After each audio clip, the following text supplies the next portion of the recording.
So today, actually, it was during class. I would have picked up the phone. My wife would have told me right in front of my class, which would have been great. But I called later, found out I am a nominee to be inducted into the Pro Hall of Fame in Canton, Ohio, Mm. and something that for me, been waiting a long time. Like I mentioned in the first half hour of this, just thinking back for all the little stories I have, and then family and friends that all supported me, coaches, teachers that kept me on in line growing up here in Los Angeles, growing up here in Omaha, and then obviously Lincoln. Around the NFL, teams I played for. It was all as I look at it, a team effort. It wasn't never a time moments. It was only a few moments where I could say I did that because it was like weightlifting or getting 8 hours of sleep. Something simple, but Yeah. with the long run of it, it was a ton of people that supported me, family, friends, close family members. So for any Hall of Famer, no matter if it's Canton or just, I've been inducted. I've been here excuse me, here. And also in Wisconsin, just got inducted to the Wisconsin Athletic Hall of Fame as well. So it has been something where I know it's been a journey, but I got people along helping me out the whole time.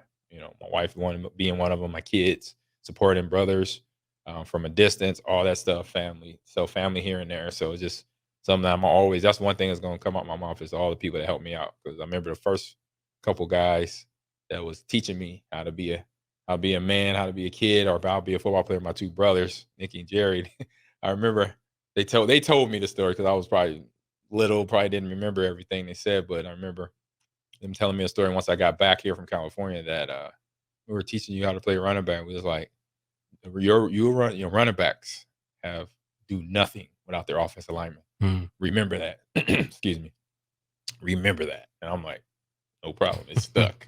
It's stuck in my head. So I made sure, like, when I got to Green Bay, and it was something I saw on video that I watched of Walter Payton.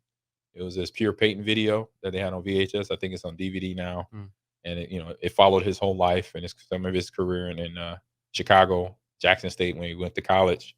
And when he got to Chicago, and obviously once he had money to he would take his own lineman out to dinner once a season or every night or once a week. I mean, and then at the end of the season, they have a great year of rushing the ball, which they did. He had wasn't a lot of seasons he didn't have over 1,000 yards. I think he's at 16,000. I think 824 to be exact. I might be a number off or so, but he bought his lineman Rolexes and other items through the time of those years. So I was like, okay, I started doing that. I remember my first one big year that we had in 2003. I bought all the linemen, Brett, wide receivers, tight ends. Oh, wow. That played the majority of the time. I bought them Rolexes because they earned it. It was something that we did together as a group, and I just going off of Walter, he did it for his guys. So I was like, you know what? I think I need to do it. I need to do that. That sounds good. And those guys I'll never forget it. And then I got knuckleheads like Marco Rivera, who I love. Played at Penn State, so we always bang heads because of that 1994 national title. Oh, yeah. He brought that was like the first thing he brought up, and I barely knew him. I'm like, I wasn't even on that team. Did he play on that team? He was on that team. Okay, yeah. A little personal to him. Yeah, a kid with kind of because was it Carter? Kajana Carter. Kajana Carter. Yeah. I was like, I'm going to say his name wrong. Kerry, was it the big quarterback? Was it Collins? Kerry Collins was their quarterback, and he was one of their own linemen. So Walter Payton, 16,726. That was about 100 yards. 100 yards too many. But if you count like penalties and stuff, you probably will have more. Speaking of which, I think it's again another statistical anomaly that sticks in my head. Didn't you rush for 2,097, but the bowl game didn't count or something officially? Officially. Does that kind of bother you? It only bothered me when I saw Amir and his stats. They started adding in. So at that time, for Amir and any college football player in NCAA, they start counting bowl games. Yeah. And I was like, what? That's not fair. Well, I guess, because from your time before, you didn't think of it. You just didn't even... it wasn't going to be counted. It wasn't. We just knew it wasn't going to be counted. But I'm like, can y'all retro this thing? They should retroact this thing because you probably add on. If I went to bowl, we went to bowl games all 3 of my years in college. Viatech against the Viatech Orange Bowl. I probably had that was probably my least. I only had like 50 some yards because I wasn't a starter. I was coming off the turf toe, and I broke foot, so I rushed for maybe 50 yards, if that. and I think D'Angelo and Buck had majority of the lion's share of carries that game. They had good games. But then my freshman year and my junior year was the 200-yard game, and my freshman year I think I had right under or right at 100 yards. I'm not sure if I had a touchdown. I know LP and Tommy, they did most of the scoring, most of the scoring in that game down in Tempe against Florida. So, just seeing that, I said those are my big years. I was like Green Bay was 2003 season. We rushed for, if you count playoffs, I was over 2,000. But Jamal Lewis, he was the one that kind of, me and him was neck and neck for most of the season. And then he had a stretch where he rushed for 200 yards per game for like 3 games in a row, 4 games in a row. And I'm like, oh, wow. I was like, I'll try. We did, because my lineman was keeping tabs too. Once we got to like the last month, between our playoff push that we had to do to get to the playoffs, and then they were all hitting me up in the locker room. They're like, hey, AG, check this out. They're like showing me stats. How close you were. Look where we are. This is what we got to average. And I'm like, it was like 100 and something, like 102 per game. I'm like, oh, we could do that. I could do that. I could fall for 100 yards right now. Just give me a couple of holes a game. I'm gonna hit it. So the guys up front, like I said, just like I mentioned earlier, for support, those guys were just excited at getting those yardage and wanted us because it was us as a unit. Myself, the linemen, Marco Rivera, Mike Wall, Mark Tauscher, Kevin Berry, Mike Flanagan, and fullbacks William Henderson, Vontae Leach was back there, but then Najee Davenport. Najee Davenport and Tony Fisher were the young guys at that time. Najee from Miami, Tony from Notre Dame, and still see those guys today. And we'll always talk about those times, being in the locker room, being on those teams, and what we did in 03. And we actually started, 01, too. 01, 02, 03, 04 was that stretch of years where when it came to our run game and our linemen and myself and the guys that, myself that ran with me, Will and Nick Lucci, those guys, that the defenses were trying to figure out how to stop us. When it was I remember Coach Sherman had mentioned to me, he had called back here to talk to Tom about plays that was like, what was their favorite plays you ran with Ahman, and what plays that he liked to run. And so he stole some things from Coach Osborne and Coach Solich, and even the direct snap play, he took that. Nice. Because we ran that one time in practice.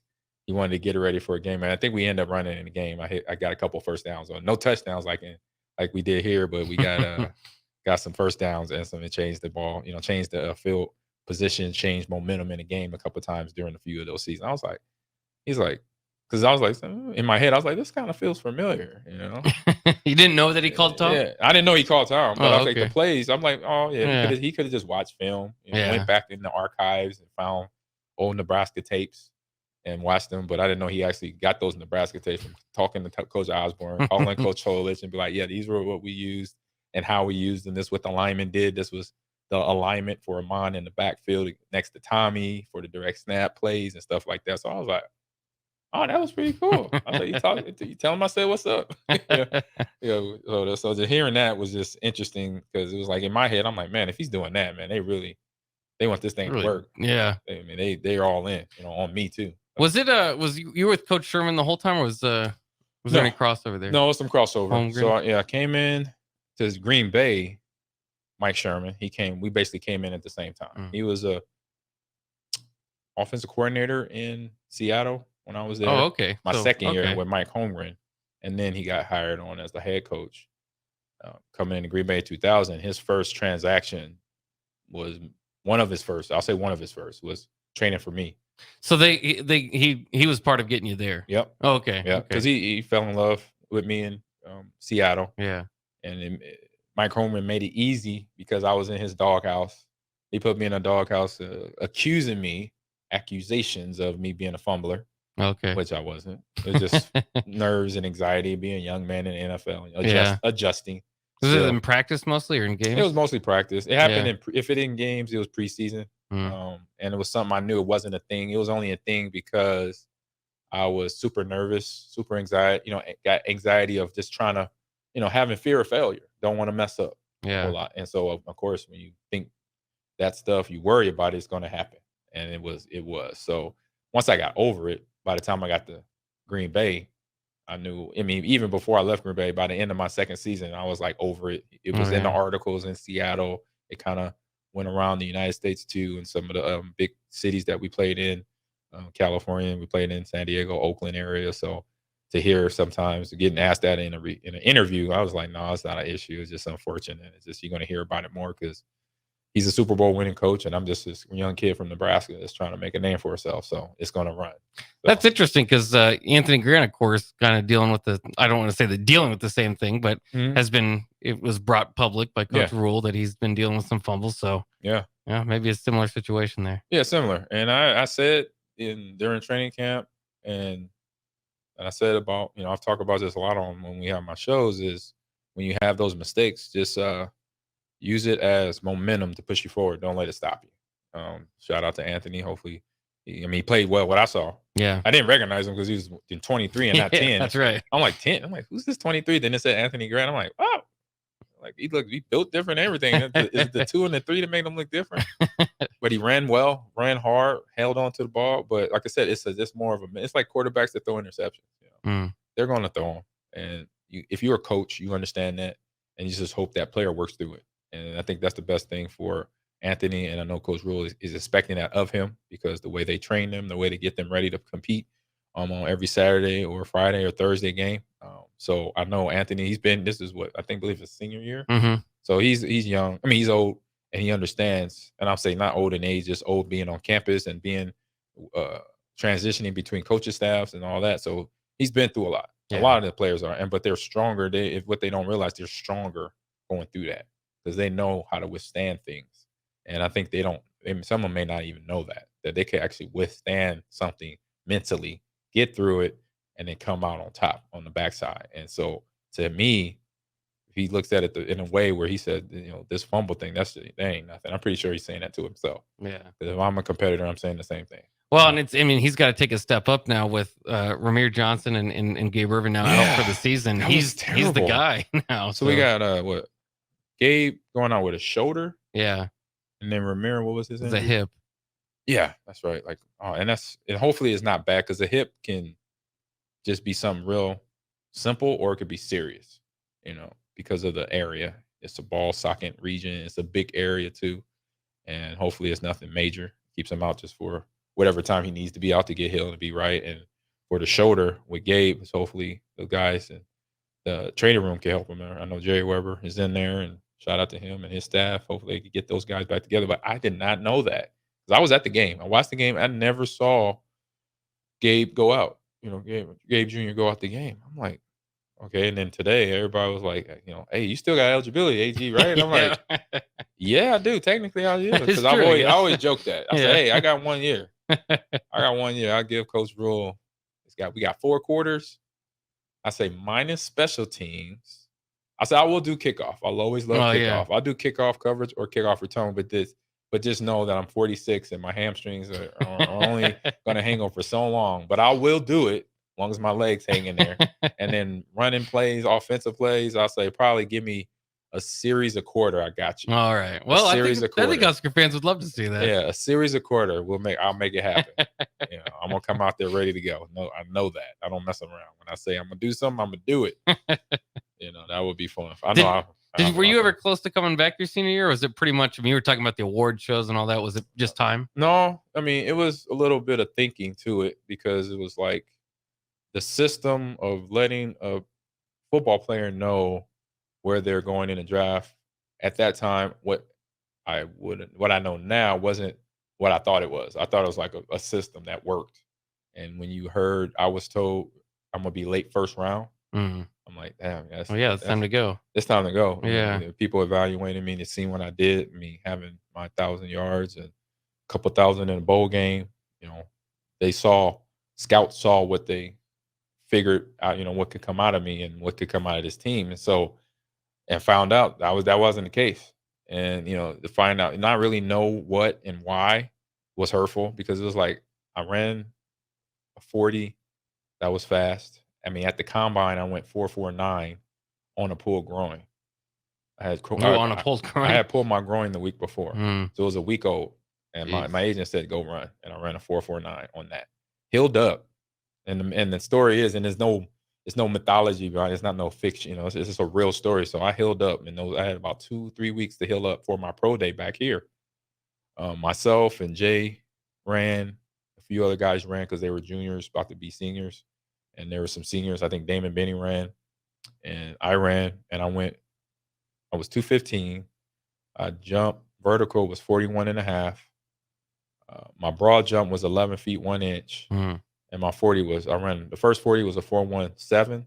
Jeez. And then the second 40 was a 418. Oh my goodness. No, the first one was 418. The second one was 417. I went faster in the first one, and I caught, being a Nebraska running back, as they say, we don't pass the ball. Yeah, we can't catch the ball. I caught 17 to 20 passes from I think it was a college coach. It was an NFL scout throwing them. And when you also study option running backs, you should consider what you would think they thought of that. When I say they, scouts, they didn't think that I was catching a pitch pass from Tommy or from Scott for those years. Yeah, you're catching every other play. And I'm running lateral. So I'm not like catching it like a pass where it's like right in front of me. I'm catching it like over here in my hip pocket or down here where I got to flip my thumbs out. They're not thinking, they never considered that as me being a great pass catcher where I can adjust the passes. They never considered that. And I learned that because some of the scouts that scouted me were at Green Bay or were at Seattle, and they was like, we didn't know your hands were that good. I'm like, guys, I was an option running back. So I caught balls like behind me, up, catching, had to tuck and get hit. And sometimes the pitches weren't great. So I had to adjust to it. And if I don't catch that pitch, it's just like a pass, especially when we're past the line of scrimmage, or even if we're not, because it's going to go lateral, it's going backwards. So it's a live ball. So I got to catch it. If not, I got to pick it up. And Coach Solich or Coach Osborne are not going to have me running the ball if I can't catch a pitch. So this is the whole scheme of our offense. Yeah. It's like me being a wide receiver at Florida. But it wasn't like you guys were okay at doing it. I mean, you won the national championship. It's like should have been probably in forefront of their mind to think about it. They just never thought about it. And so when I saw it, and as a player, I considered all that because I see guys coming off the, under the center or in shotgun doing a read mesh. When they do that read mesh as the quarterback, obviously he has two ways to go with it. He's either going to press the end and try to juke him and get upfield, or he's going to press the end and pitch it. And then the running back got to be right there with him. And so between the quarterback also being quick decision maker, because obviously he's got to press the DN linebacker, whoever's on the end man on the line, the emo there, to know that, okay, if I press him hard enough, I'm gonna make, I know him now, he's going to go towards the running back. Then he knows that's what Tommy used to do.